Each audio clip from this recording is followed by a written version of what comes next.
Scoop Simmons, running back, not going to play. James Settles and Greg Newell, two of our defensive linemen. And then Calvin Giles McCleary. Coastal Calvin just had hand surgery a couple of days ago, so it was obvious that he wasn't going to play anyway. But those four players will miss the game on Saturday. Besides that, we're getting ready to go down and play in the SWAC MEAC Challenge in Orlando this coming Sunday. A little bit of a strange deal playing on Sunday, but we're excited. It's always been a fun kind of deal. We played there some years ago. I don't know exactly when, but we played Grambling down there. And ESPN and Disney do a great job of putting this game together. And it's kind of like a bowl weekend. They do bowl gifts and have different kinds of affairs and that kind of stuff for the kids. And they really do enjoy it. Besides the fact that they get a chance to open up in a nice venue. We played the Citrus Bowl. So we're excited about going down to play. Need to play good though, because this Arkansas-Pine Bluff team is a little bit of a mystery to us. Their quarterback last year graduated. They got some other key players that have left. They do return a wide receiver too, a running back, a couple offensive linemen. They return some guys up front on offense that scale a little bit, that move around pretty good. And their defense is an attacking style defense. They're a full-hand style defense that gets after you pretty good from the front side. And then last but not least, they've kicked the ball fairly well. So it'll be a pretty challenging game for us, the first game of the year. Questions? Coach, you talk about the suspensions. How much is that really going to impact your team, you think, for the first game? Because I know you've known about it much longer than we just knew about it. So does that help, at least from a preparation standpoint? Well, it does. You've had enough time now to make yourself aware and not put those guys in a position that, that it will be a surprise to anybody. So the team has known it for a while. Scoot's big on offense, of course, because of the fact that we expect him to have another big year, and so that cuts into what his run totals would be. Both Newell and Settles plays inside for us. He's kind of a speed style defensive tackle, and then Newell is our best returning defensive end, and so that's big. But at the same time, we've had enough time to make some adjustments, and we'll move some guys around. Reggie Owens and Tiberius Cravens will start for us at the two defensive ends. Reggie played a good bit for us. He was the guy that had to deal with the clock snap with the kids last Easter. What was it? Not Easter. April, somewhere in there. And I think we're pretty good inside with the defensive front. So I think we'll be okay there. It's a little bit troubling, but at the same time, it's something we got to deal with.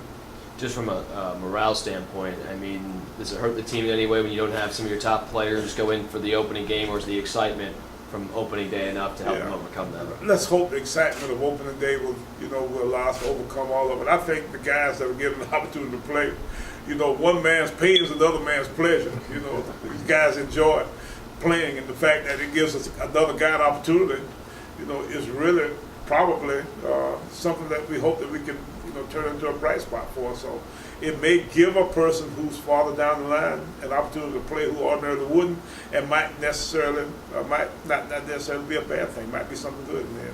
As far as having that extra day to prepare, do you guys enjoy the fact that you get an extra day, or knowing that it's going to be a short week for you the following week?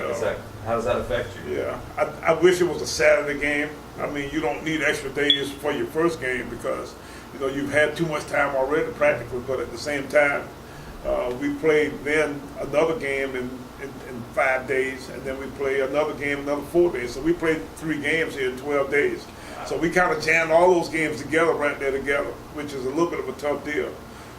Hopefully we can play really well and play a lot of people out there. That'd be good. But at the same time, it could be an issue getting back into the routine. Thank goodness that Monday's Labor Day, so we can actually work in a way where we don't necessarily have to deal with classes and that kind of stuff, going and get maybe a practice in that Monday afternoon. But that Monday would ordinarily be a day off, and then move on from there. What do you feel like you've learned from your kids as far as preseason camp goes and all that? I think I've learned that we've got pretty good personnel pretty much everywhere. I think we might be, people-wise, about as good as we've been in a while. Now, whether or not we know the game as well, whether or not we jive together, whether our chemistry is good, some of that kind of stuff is probably, the unknown factor. Whether our leadership and that kind of stuff would be good. But now, if we can be a smart football team that doesn't go out and do crazy things and beat themselves, then we got a chance to be a pretty good team. How do you survive that 12-day stretch, though? You're preparing for an opener, but do you coach differently leading up? Is that something you've already put in your mind, how you're going to handle once you get past game one? How do you manage things? Is there already a plan in place, or is it sort of go by the seat of your pants? Well, the first two are kind of similar the way they line up on defense. So offensively, it helps us some in the fact that we don't necessarily have to have a total different plan for our second game. So we'll try to do it in a way where we kind of prepare for both a little bit. So we've kind of done that for the first, I guess, maybe the week of our Pine Bluff preparation. It's been a little bit Pine Bluff, a little bit coastal. Then the defensive side of the ball is just a total misnomer. We don't have a clue really what Pine Bluff's going to do on offense because they got a new skill set of guys back there. It's just something that we don't quite have a grip on. I don't know how that's going to play out. It'll be a little bit of a mystery. We'll get into the game and see most of what we'll figure out as far as what they're about as we go anyway. So, we'll do a little bit of what everybody does generically that first week of practice also, and then come back and see if we can, maybe hone in on Pine Bluff. But at the same time, it is a little bit of a problem dealing with that situation that way. What was the mindset for not only you but the team after you go 8-4 last year, 6-2, but no Don't get in the playoffs. Yeah. Well, it was not surprising that we didn't get in.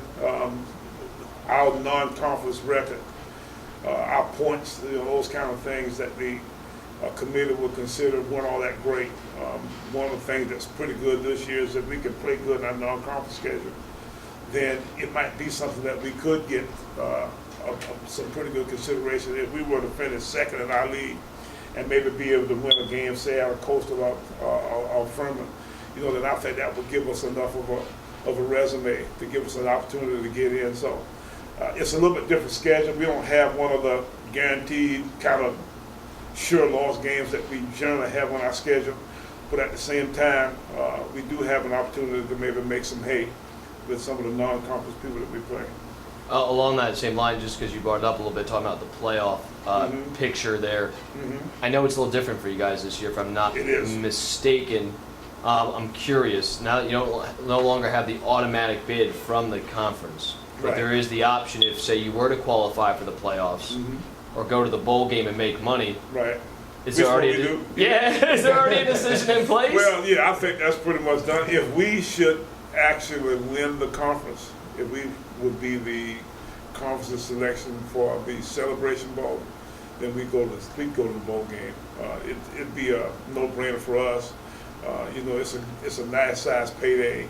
It's a one and done kind of deal. You get a chance to go to a bowl game. I think our fans will be excited about going to a game, knowing exactly where it is, having a little time to plan for it, that kind of stuff. So, we'd go. But at the same time, if we end up second and, and have that opportunity that we might have to go as an at-large team, if that was presented to us, I think we'd be happy to go with that too.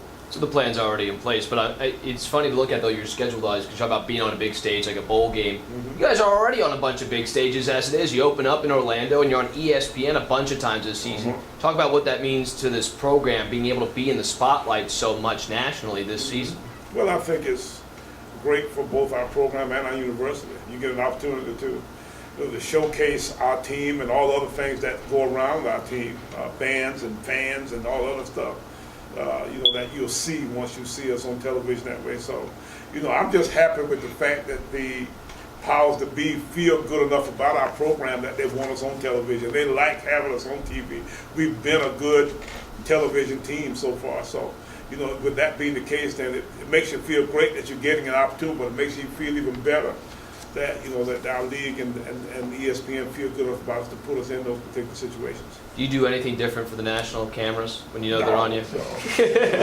You know, at this point, we've been on television enough where it's almost as if once the game gets started, you don't even realize you're on TV. And if it wasn't for the timeouts and the red hats, you know, that's that kind of stuff during the game that makes the game a little bit longer. You know, that it wouldn't necessarily be any different than a regular game. Richard Q, your quarterback. My Richard Q, my old Richard Q. No, not Richard Q. Adrian Collick Jr. Collick. There you go. Okay, yeah. My mind's back to 2 or 3 years ago. How is Richard doing? No, but back to Adrian Collick. His readiness for open day. He's been in the system long enough. Had his chance last year to be the starter. Do you feel really confident that he has a firm grasp now that you guys can do even more than what you did last year with Collick? Well, that's what we think. LA has had a good camp. He's always been a little bit inconsistent, and we like for him to throw it a little bit better, a little more accurately, some of that kind of stuff. But he is what he is that way.